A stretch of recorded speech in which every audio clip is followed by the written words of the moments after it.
Cordial saludo, mi nombre es Sergio Restrepo, soy ingeniero ambiental de la Universidad de Medellín, hago parte del centro de laboratorios como profesional de muestreos del grupo Hidroituango. Y mi nombre es Alejandro Espina Trujillo, también soy ingeniero ambiental de la universidad y laboro con el centro de laboratorios en la parte de muestreos de calidad de aguas. El día de hoy vamos a hablar de las generalidades de un muestreo. Para entrar a las de las generalidades vamos a entrar primero a mirar qué es lo que es un muestreo. Entonces, ¿cuál es la definición de un muestreo? Un muestreo es cuando yo tomo de un todo una porción. ¿Ese todo qué es? Puede ser aire, agua, suelo. Y a esa porción que yo tomo, yo le analizo unos atributos que se traducen en parámetros para algún determinado fin. Entonces, hay varias utilidades o varias formas en las que un muestreo puede ser útil. Una de ellas, les voy a dar un ejemplo muy puntual que me tocó a mí en mi primer muestreo, era un cultivo de fruta en el municipio de Jardín. Háganse de cuenta que ese es el cultivo. Aguas arriba del cultivo estaba la casa del señor, pues el dueño del cultivo, y aguas abajo había una comunidad y por acá pasaba un arroyo. Entonces la comunidad estaba alegando que desde que el cultivo del señor estaba ahí, el agua de la cual hacían una bocatoma les estaba sabiendo a hierro. Entonces, ¿cuál fue la solución para el señor? Contratar un monitoreo, un muestreo de aguas, en el cual nosotros fuimos como universidad, tomamos una muestra de ese río, de esa quebradita, perdón, antes y después del cultivo del señor, identificando que, en este caso, hierro, para determinar si el aporte de hierro si era o no era derivado del señor. Digamos que el resultado no resolvió el problema del hierro, porque sí se encontró hierro, pero en una misma cantidad antes y después del cultivo del señor. ¿Qué quiere decir esto?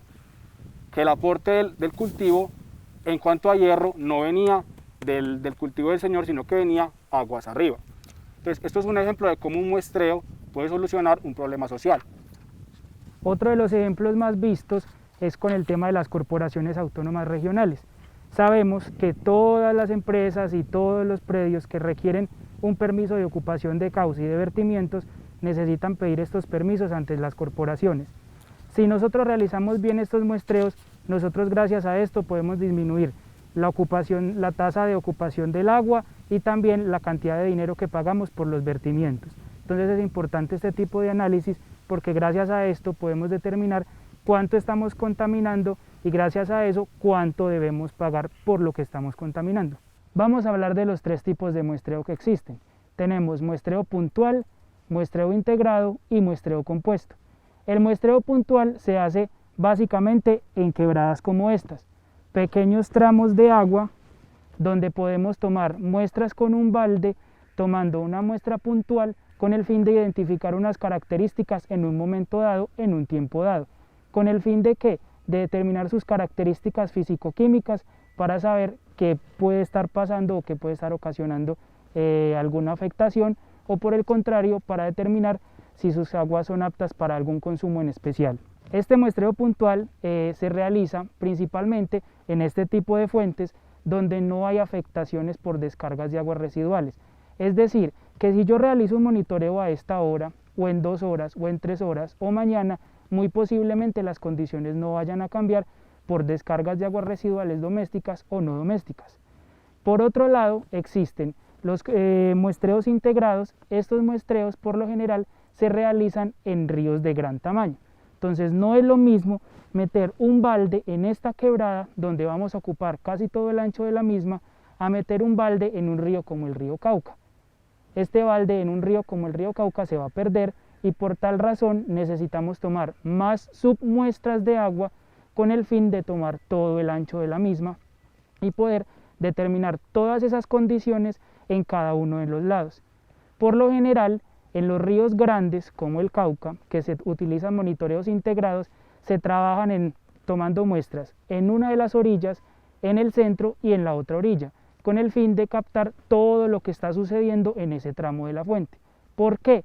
Porque muchas veces pueden estar ocasionando vertimientos en la margen derecha que por la gran magnitud del río como es, no necesariamente tienen que estar afectando la margen derecha o la otra margen, ni el centro. Entonces por eso se toman en las tres con el fin de tomar una muestra integrada, como su nombre lo indica, de todo el tramo del río y así con ese número de submuestras poder sacar entre comillas un promedio de cómo está la calidad en ese punto. Y por último vamos a trabajar el muestreo compuesto. ¿Cuál es la diferencia del muestreo compuesto con el integrado y el puntual? El compuesto es una unión de muchas muestras simples o integradas en un lapso de tiempo. Principalmente estas muestras, ¿dónde se hallan? Esas muestras se hallan principalmente en los vertimientos de aguas residuales de industrias, donde necesariamente se hace esencial medir la cantidad de descargas que hacen estas empresas en una jornada laboral principalmente de 8 horas. ¿Por qué? Porque no en todas las empresas se mantiene constante un vertimiento, sino que por lo general siempre van a haber picos de producción donde hay más descargas y unas horas valle donde van a haber menos descargas. Entonces la idea es tomar submuestras durante un tiempo específico, sea cada 20 minutos, cada 30 minutos, cada hora, para completar una cantidad de tiempo en total, ya sean 8 horas, 12 horas, 24 horas, con el fin de determinar todos esos impactos que se presentaron y mirar si en todos esos picos se presenta un cumplimiento con la norma. Entonces se llama compuesta porque a la final de la jornada lo que se hacen es componer en una sola muestra todo ese montón de submuestras que tomamos en un tiempo específico, para así poder determinar realmente cuáles son las condiciones a las que está operando esa empresa. Ya tenemos el lugar que es esta fuente, ya tenemos el uso que el dueño de la fuente le quiere dar, que es una truchera. ¿Qué nos toca hacer? Remitirnos a la normatividad ambiental, en este caso al decreto 1076, que es el único ambiental. En este decreto hay una parte específica relacionada a los criterios de destinación del recurso. ¿Qué quiere decir esto? Tengo una fuente, tengo un uso que le quiero dar. La norma me dice qué parámetros le debo medir yo a esa fuente para determinar si es apta o no para ese uso. Ese va a ser el contexto de nuestro muestreo. Para iniciar con el monitoreo en campo y el muestreo como tal, necesitamos saber que hay una fase previa que se realiza directamente desde el laboratorio. Esta fase previa que incluye escoger los equipos que estén calibrados, realizarles su respectiva verificación en laboratorio con el fin de identificar de que cada una de las sondas que vamos a trabajar esté buena, sirva y esté apta para la medición y buscar todos los insumos necesarios para realizar una buena práctica, con el fin de que al llegar al punto de monitoreo podamos tener toda la indumentaria necesaria para realizar todas las pruebas, debido a que necesitamos los recipientes, necesitamos todos los equipos y necesitamos todos los tipos de preservantes y todos los tipos de instrumentos e insumos que requerimos para la medición, ya sea de caudal, para la toma de muestras, para el llenado de recipientes, para la medición de parámetros y demás elementos que necesitemos para organizar todo el tema del monitoreo. Adicional a esto, es importante tener en cuenta que en todos los monitoreos que realicemos siempre debe haber un buen registro fotográfico, por tal razón debemos llevar cámara y tomar las coordenadas de los puntos donde estamos trabajando. ¿Por qué? Porque si necesitamos meter esto en una geodatabase o trabajar simplemente con planos, es importante tener toda la información espacializada para así poder buscar, ya sea en Google Earth o en proyectos más específicos que necesiten de ArcGIS, algo más detallado y con ayuda de algún SIG. Pues ya mi compañero les acaba de mencionar las preparaciones que fueron necesarias antes de llegar al punto de muestreo, los insumos, todos los preparativos. Ahora, hay algo muy importante y es lo siguiente. Este es el equipo que vamos a utilizar, ¿cierto? Pero uno cuando hace un muestreo no es simplemente llegar, llenar un recipiente e irse. Digamos que hay un aseguramiento ligado a una normatividad bajo la cual estamos acreditados como entidad para tomar las muestras. Acreditados bajo la norma 17025. Al estar acreditados bajo esta norma, digamos que nos toca seguir unos requerimientos frente a la parte de calidad. Para la parte de equipos, uno de estos requerimientos es la parte de la calibración. ¿Qué quiere decir esto? La calibración es una herramienta con la cual yo corroboro que las mediciones que me está arrojando mi equipo son adecuadas. ¿Por qué? Porque como les mencionamos en los ejemplos anteriores, con estos monitoreos se generan cobros, se pueden resolver problemas. Entonces digamos que es muy importante uno tener la certeza de que lo que está presentándole al cliente es verídico. En este caso, con este equipo se miden algunos parámetros. Lo que vamos a hacer es, mediante unas mediciones químicas que ya vamos a ver más adelante, corroborar que esté funcionando adecuadamente. A eso se le llama aseguramiento de equipos y es, digamos, un grueso muy importante en la parte de muestreos de calidad ambiental. Ahora, nuevamente, vamos a iniciar con la calibración del equipo en campo. Ya les dijimos que este equipo se calibró directamente en el laboratorio con el fin de identificar que estuviera en óptimas condiciones para salir y que tanto las sondas como las soluciones con las que íbamos a trabajar si estuvieran en las condiciones necesarias para que pudieran tomar buenos datos en campo según el aseguramiento de la calidad que nos dijo Alejandro. Ahora lo que vamos a hacer es nuevamente calibrar el equipo con la sonda de conductividad en la solución de 1413 microsiemens por centímetro con el fin de identificar si la sonda realmente está trabajando en los rangos que esa solución exige.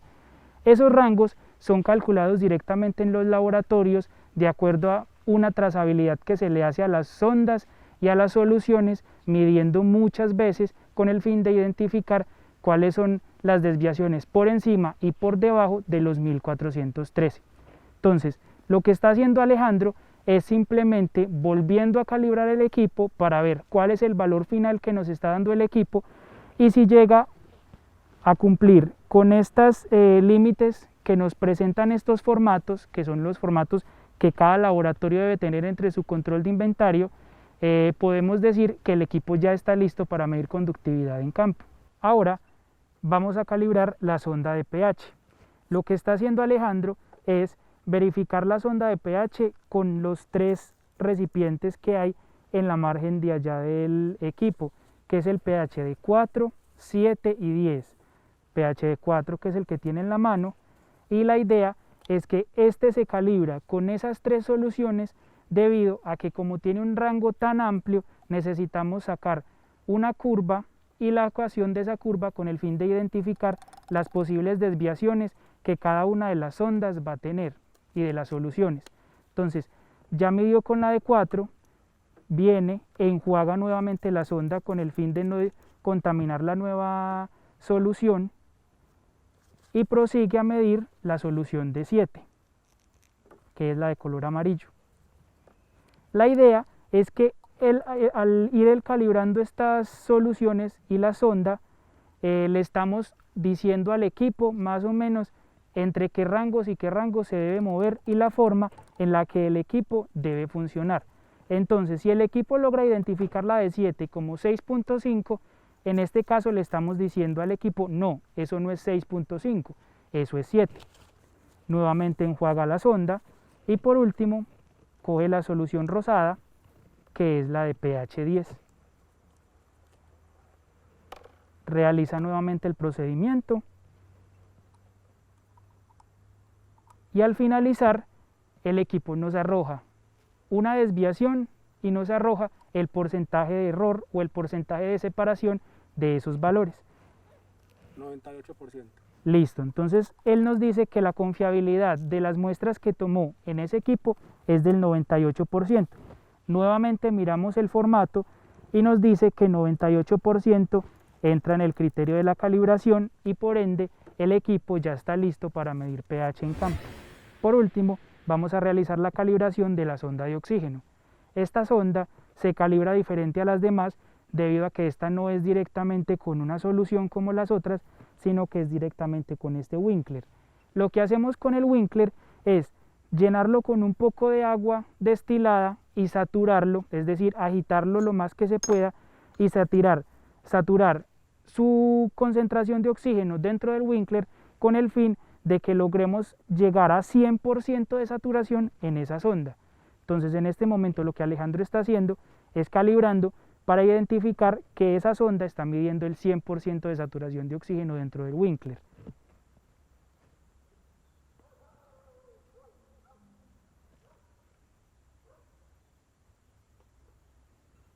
Listo, como podemos ver, el equipo ya nos muestra su sonda con un 100% de saturación de oxígeno.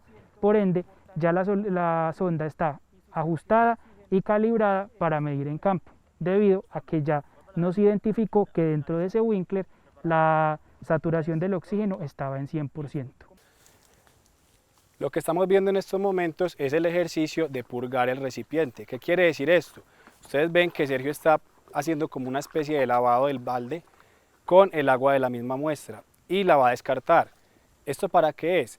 Para garantizar que no haya contaminación cruzada de cualquier contaminante que pueda estar presente en el balde.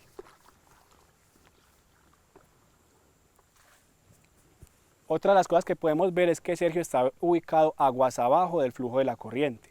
¿Esto por qué es? Porque si se ubica en la parte de aguas arriba puede generar interferencias en el flujo. Lo que él acaba de hacer ahí es tomar la muestra y como pudieron observar, él también purgó el recipiente o el tubo blanco que se ve ahí, que es con el cual vamos a realizar una agitación. La muestra que él está tomando en esos momentos es la muestra microbiológica.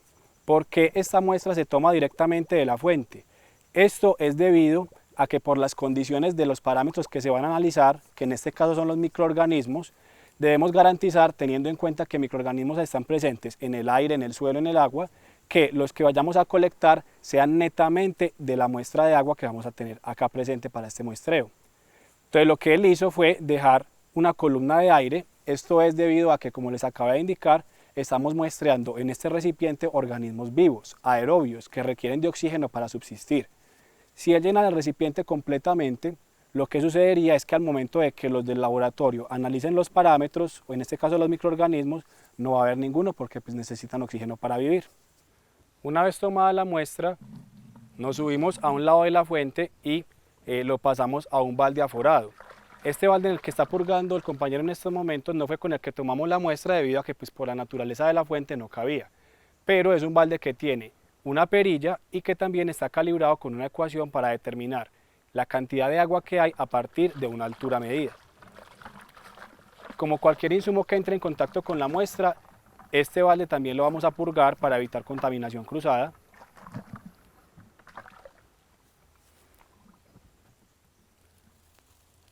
La perilla también debe ser purgada porque en algunas ocasiones cuando las muestras tienen algún tipo de sólido se puede quedar retenido en la perilla. Y procedemos a pasar el resto de la muestra con la cual llenaremos nuestros recipientes.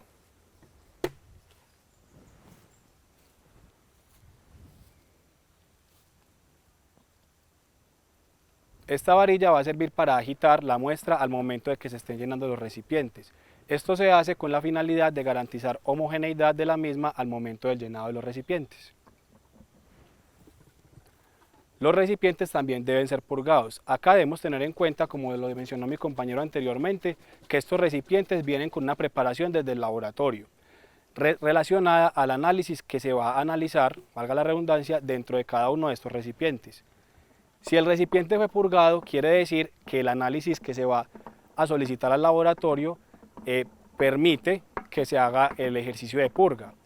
Hay otros análisis que no permiten esto debido a que el recipiente viene con algún tipo de reactivo o químico que es necesario para la ejecución del análisis, como el parámetro que será analizado en el recipiente de tono ámbar. Este parámetro él no lo va a purgar debido a que el químico que tiene dentro del recipiente podría ser lavado al momento de realizar la purga. Entonces, recordando de dónde vienen los parámetros con los cuales se van a llenar los recipientes, vienen de la finalidad de mi muestreo. Recordemos que acá estamos en una fuente para identificar su aptitud para montar una truchera y que los parámetros los identificamos en el decreto 1076, decreto reglamentario ambiental, en la parte relacionada a criterios de destinación del recurso. Ahí me dice que debo medir, por ejemplo, sólidos, grasas, DBO, por nombrar algunos. Y estos son los parámetros que serán analizados en esos recipientes. Otro de los parámetros que deben ser medidos son los parámetros que se miden a través del equipo que calibramos anteriormente. ¿Por qué estos parámetros no se llevan a un laboratorio? Porque son parámetros in situ. ¿Qué quiere decir eso? Que por su idiosincrasia deben ser medidos obligatoriamente en el punto de muestreo, debido a que de ser medidos en laboratorio por factores como el cambio de lugar o el desplazamiento pueden verse afectados en el resultado. Por ejemplo, una temperatura no tiene lógica que no sea medida en el punto de monitoreo. Estos parámetros son, para el caso de esta quebrada y de este muestreo, temperatura, conductividad, oxígeno disuelto en porcentaje y en concentración y conductividad.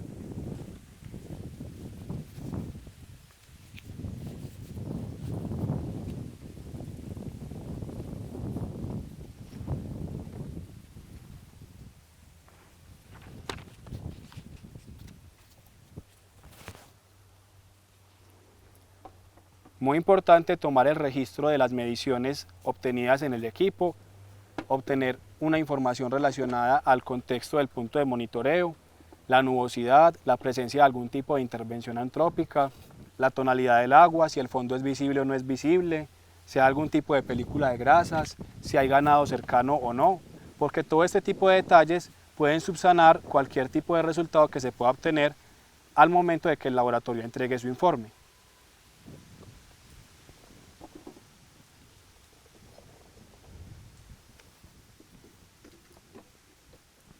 Lo que va a hacer Sergio es, poniendo en contacto la sonda del multiparámetro con la muestra, identificar cuál fue el pH y la conductividad obtenidos para nuestro punto de muestreo.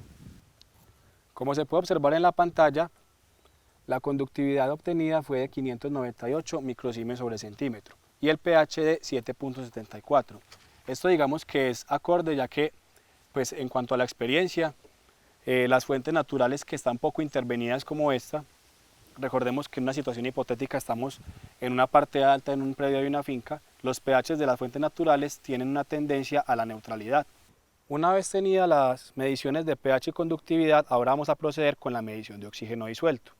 Se preguntarán por qué acá el compañero sí bajó hasta la quebrada, a diferencia del pH y la conductividad que los midió del balde. Esto es debido a que el parámetro de oxígeno debe ser medido directamente en la fuente. Muy importante al tener en cuenta en este parámetro, elegir un lugar que no esté cercano a resaltos hidráulicos, debido a que teniendo en cuenta que se puede presentar un aumento de oxígeno en estos resaltos, no sería prudente hacer la medición en este tipo de puntos. Lo mismo, buscar un punto de muestreo que no venga cercano a un meandro del río o de la fuente en este caso. Esta es una de las razones por la que esa sonda, como pudieron observar en la calibración, tiene como una especie de campanita protectora. Es debido a que por la idiosincrasia del parámetro que se va a medir, debe ser puesta en contacto directamente con la fuente. Como podemos observar, el resultado obtenido en miligramos litro fue de 5,17 y en porcentaje fue de 74,3%. Para finalizar el monitoreo, es importante saber que, como dijimos desde el principio, hay unos recipientes diferentes que se preservan y otros no. El ámbar, que es el que está trabajando en este momento Alejandro, se debe preservar con ácido sulfúrico debido a que el parámetro que se va a manejar es carbono orgánico total. Él lo que está haciendo es echar o adicionar unas gotas de ácido sulfúrico con el fin de bajarle el pH a esa agua que está dentro de ese recipiente hasta un valor de 2 o inferior a 2. Y por último, necesita verificar y comprobar que realmente sí lo logramos bajar hasta ese valor. Entonces, él lo va a agitar con el fin de que todo el ácido sulfúrico logre impregnar todo el recipiente, y por último va a verificar con una tirilla indicadora de pH para determinar si realmente ya quedó bien preservado para poderlo enviar directamente al laboratorio.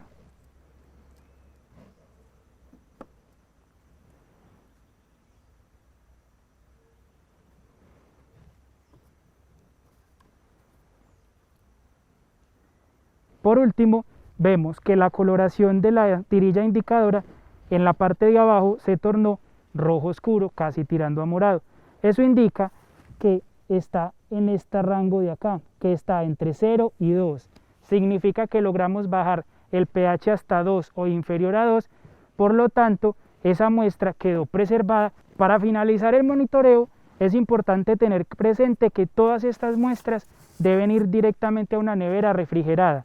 ¿Por qué? Porque al garantizar que todas estas muestras lleguen al laboratorio con una temperatura de 4 más o menos 2 grados, vamos a lograr identificar o vamos a lograr tener en cuenta que muchas de esas reacciones químicas que se presentan dentro de estos recipientes no van a ocasionar que algunos de estos parámetros se volatilicen y cambien su concentración o se puedan convertir en otro tipo de parámetro a analizar.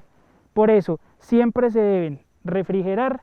Y por último, la preservación también es importante porque muchos de estos parámetros se logran volatilizar muy fácilmente. Por eso se preservan para dejarlos ahí latentes dentro del agua y poder analizar la concentración correcta en el laboratorio.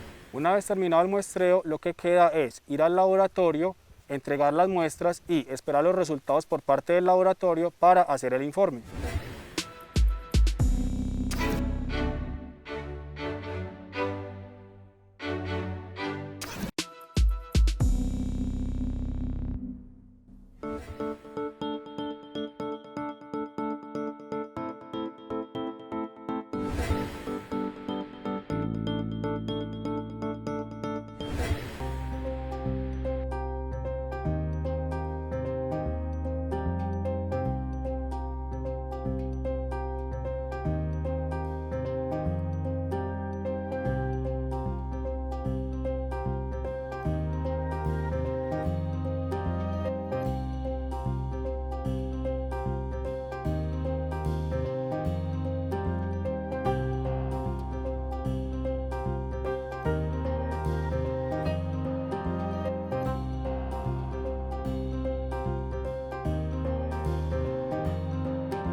Hola, qué bueno volvernos a encontrar en esta sexta y última cápsula, ya no de preexpresividad, porque ya en este instante lo que llegamos es a la expresión. Ya sabemos cómo pararnos, cómo respirar, cómo trabajar la vocalización, el lenguaje de las manos, el contacto de la mirada. Vamos a hacer un ejercicio de aplicación de todos estos elementos. Acabo de mencionar el contacto visual como un elemento fundamental. En la expresión corporal, la mirada conduce al cuerpo y a través de la mirada yo puedo proyectar el gesto o la imagen interna, que finalmente es la que lleva a la transmisión de mi intención. Vamos a aplicar entonces lo que hemos trabajado hasta ahora en lo siguiente. Voy a decirles un poema al cual voy a agregar o el cual voy a realizar a partir de los elementos antes trabajados. Por ejemplo,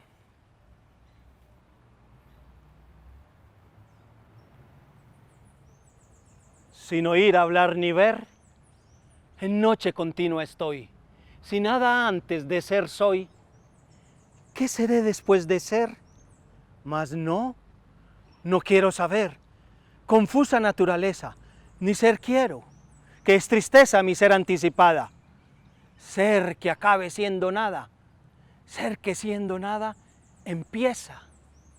Mas ser quiero, que es error no ser si en mi mano está, pues peor no ser será que siendo ser lo peor. Y tengo ya tanto amor al ser que espero tener, que por ser tengo de ser, juzgando a más penas yo. Dejar de ser, que no ser para dejar de ser. Este es un pequeño poema de un texto de Pedro Calderón de la Barca, del teatro en verso. Pero también, si ustedes se dan cuenta, yo intento utilizar, aplicar la herramienta cuando digo o cuando hago un texto o cuando doy un discurso que no tiene ese carácter más poético. De todas maneras, la herramienta se puede aplicar en cualquiera de los contextos. Conciencia del cuerpo, respiración, vocalización, manejo de las manos, utilización de los 6 elementos. Son prácticas. De lo que se requiere para poderlos integrar es de la práctica.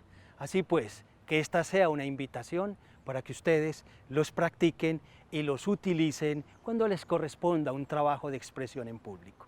Muchísimas gracias. Espero que nos veamos muy pronto. Bienvenidos a esta nueva versión, a esta nueva opción de la expresividad.